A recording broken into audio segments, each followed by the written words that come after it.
In today's video, I'm going to share with you all of the February 2025 things that I plan to read. I said things because a lot of this on my list are ARCs or Advanced Reader's Copy, and I signed up for NetGalley sometime in January, and I requested a bunch of books that sound interesting to me. However, most of the books' release date is in February. I did not realize that, so I'm trying to read as much as I can before the release date because that's what I'm supposed to do if I requested the ARC. Anyways, I have read one of the books. Actually, let me go back to my shelf. For February release date, I have 5 arcs technically that I need to read and give feedback. I've already finished reading one, so let me talk about that book first. It's called Cursed in Love by Emily Collin. It is a paranormal small town romance novel, but to be honest with you, when I requested the arc, I did not read the whole synopsis. The cover for me looks very interesting, so I decided to request it. So I didn't really know that it is a paranormal novel. So when the paranormal elements came about when I was reading the book, I was just like, what the heck? Like, where is this coming from? I honestly was expecting like Catherine Center, Emily Henry, Lynn Painter type of romance books. So it was just out of the blue. And I did not like it. And it took me like a good week or a week and a half to finally finish this arc. However, I gave it a 3-star because of that thing that I wasn't aware of, but it could probably be a 4-star. But I'll sleep on it for a few nights and then let's see how or if the rating would change for me. But basically, it's about Rune Whitlock, who always felt like an outsider. She is gifted with being able to see the future, but also cursed because nobody will believe her that she can see their future.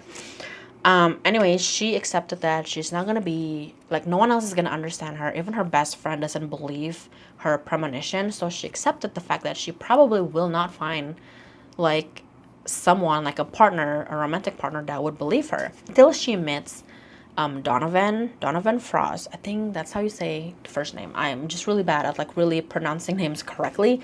But basically, he came into the picture because he needs to work together with her at a project at her company, and basically he is very like cold, very icy, but very hot. She definitely is attracted to him. As they work together on this project, they found out that they are kind of destined to be together.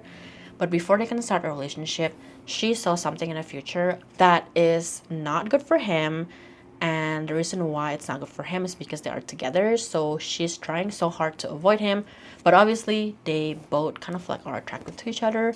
But the book is kind of slow to me. Like at the 60% of the book, I was ready to DNF it.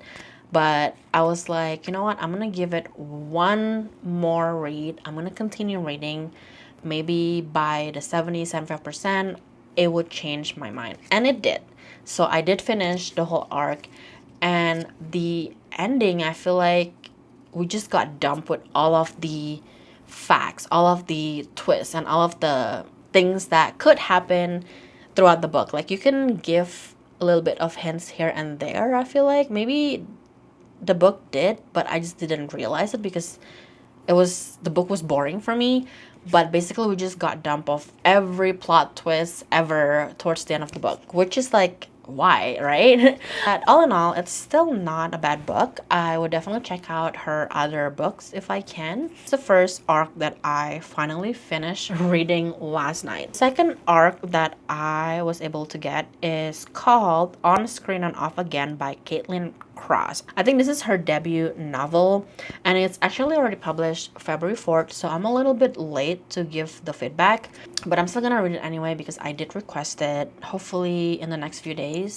I just started, I think, last night or maybe this morning, and it's looking pretty good. It's looking better than the first arc that I read. It's about Will and Dex. I think they were childhood sweethearts. They were actors, I believe, and they star in the beloved kids TV series, but when the show got canceled, Dax left for college across the country and basically they broke up. Now they're in their 20s and their paths have diverged. Will gets more attention in the tabloids than she does in casting calls, and Dax is about to star in a buzzy new movie that could cement his place on the Hollywood A-list.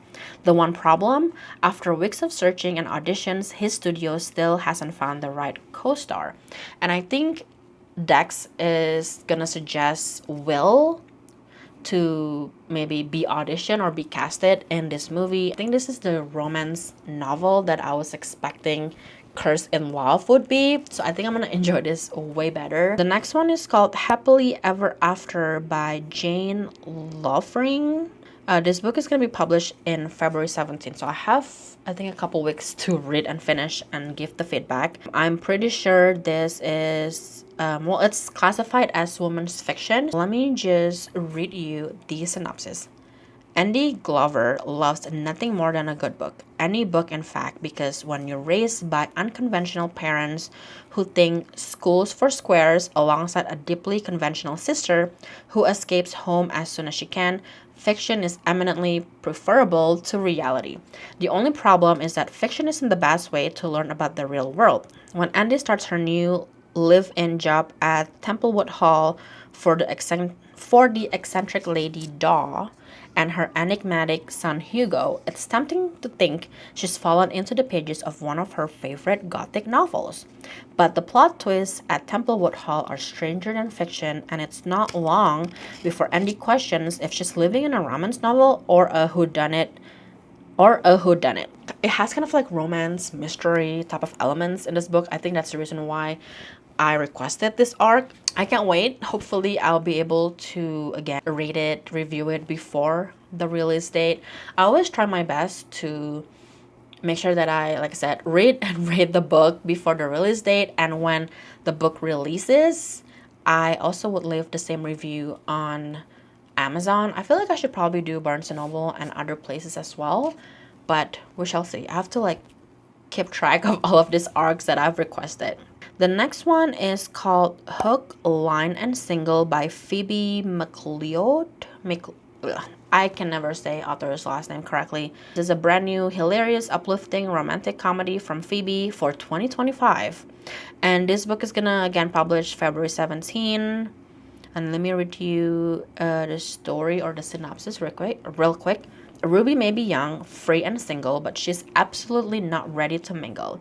Ruby is happily sworn off men. There's nothing she needs that she cannot get from her friends, cat, or frankly, the wonders of modern technology. So when her flatmate tricks her into going on a single cruise, she's furious. Thankfully, Ruby isn't the only one on board under false pretenses. Cameron also had no idea what he was letting himself in for.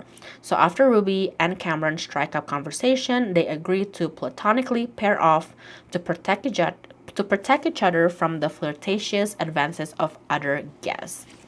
Hello, it's about a single cruise. I mean, I know I'm not single, I'm married, but anything about cruising and stuff like that, I would love to read it. I used to go on cruises a lot. I think I went to 3 or 4 cruises a year before. I can't wait to read more about this story. I want to see what kind of like cruising elements the author actually have in the book, because I would say I'm a avid cruiser. I think I've cruised 9 or 10 times in the last few years. So I'm excited to read this book. And now that I read the synopsis again, I remember this is the main reason why I picked this arc, because of the cruising element. And I would love to read more about that. The next book that I have is called, or the next arc that I'm planning to read in February is called The Bookstore Keepers by Alice Hoffman. It is going to be published February 18, 2025. So all of them are going to be like in the next couple weeks. So like I said, I'm hoping to read them and rate them in time before their release date. Let me just read you the synopsis. The Gibson sisters were not expecting to speak to each other ever again after Isabel ran off to New York and left Sophie alone. But here they are years later, running the family bookstore together on Brinkley's Island in Maine. Isabel also thought she would left Johnny Lennox behind, but whether or not she knew it, Johnny was always going to be there for her. 5 years into their happily ever after, Isabel and Johnny are making the most of their second chance at love.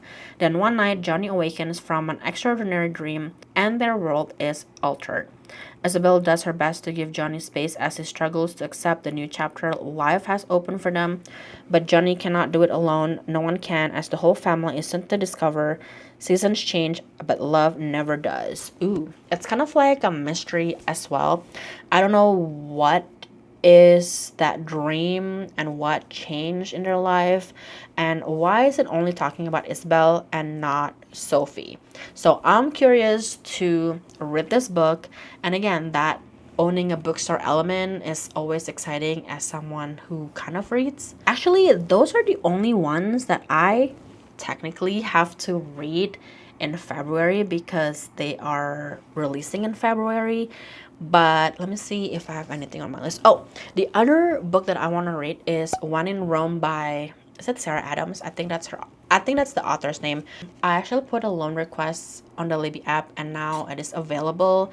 I think I have until February 21st to read it before I have to return it automatically because 4 other people are waiting on that book. It's always so funny, in my opinion, when Libby actually tell you like how many people are waiting for the book that you're reading. So it's kind of like adding more pressure to you to actually finish the book on time because you probably can extend your loan. But yeah, it is by Sarah Adams. Let me just read you the synopsis. So it's part of a book series called One in Rome book series. This is the first book. The third book just got released, I think, last month, and I decided that I wanted to read the book series as well this year. I didn't include it in the series that I want to start and finish in 2025. So the synopsis of the book. Amelia Rose, known as Ray Rose to her adoring fans, is burnt out from years of maintaining her Princess of Pop image.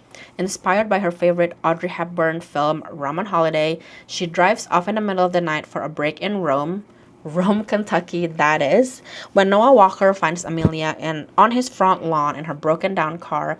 He makes it clear he does not have the time or patience for celebrity problems. He's too busy running the pie shop his grandmother left him and reminding his nosy but lovable neighbors to mind their own damn business.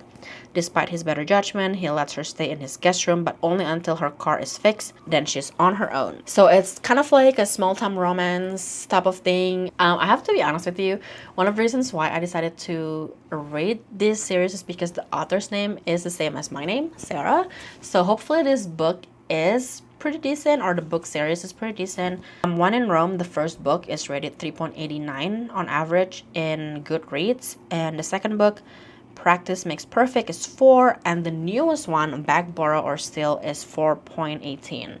So I cannot wait to hopefully be able to read all of these books as well in 2025. I would say I am a mood reader, so I don't know what I'm gonna read just yet in February. I think I'm gonna see, once I finish all of the arcs that I've requested for February, I'm gonna see what other books that I want to read, especially from my personal library, because I have a bunch of books and I made a promise to myself. I don't know when this video is going to be up, but I have a huge book haul videos, part 3 actually, that has 50 books in the video. And I told myself that if you're going to keep me accountable, I cannot buy any more books until I have read 10 books from my personal library.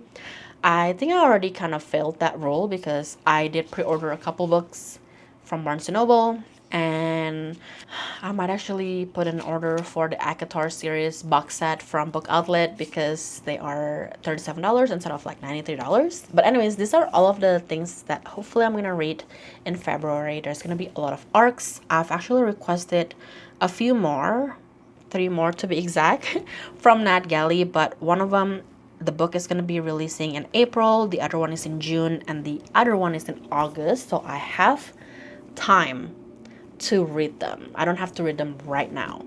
But the thing is, I've also requested a bunch of other ones that I haven't been approved.